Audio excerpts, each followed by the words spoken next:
बाबा, तुम्ही ना बाबा नाही, कधी कधी आईच होता माझी. किती काळजी घेता हो. खायला नको. माझ्या काळजाचा तुकडा आहेस तू. घरासाठी राब राब राबत असतेस. अगं या घराचा आधार आहेस तू.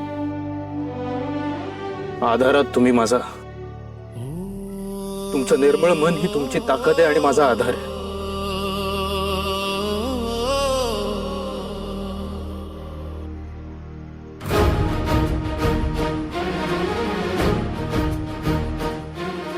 मला माहिती आहे, एक बाप म्हणून तुम्हाला तुमच्या मुलासाठी फक्त सुख आणि सुखच हवंय.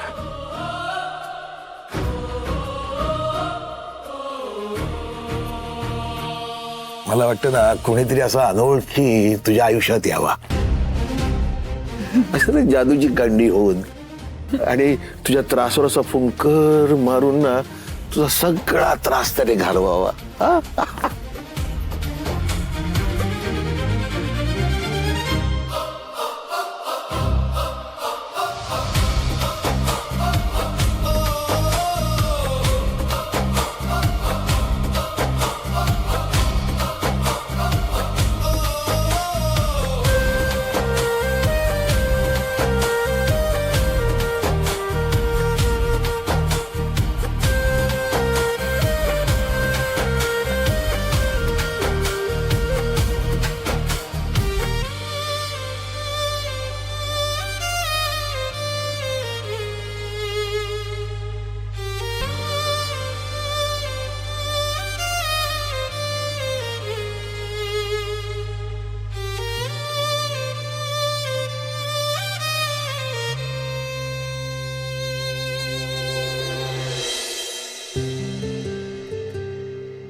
Sweethearts, listen to me.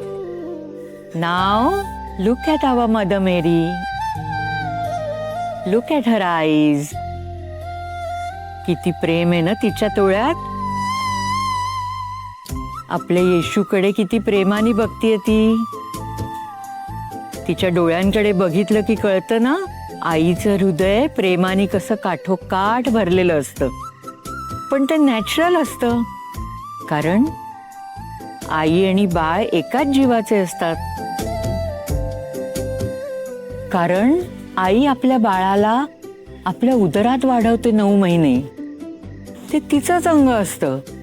त्यांचं प्रेम नॅचरल असतं.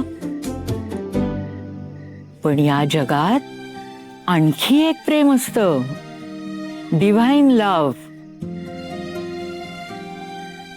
आज मी तुम्हाला प्रेमाची गोष्ट सांगणार आहे.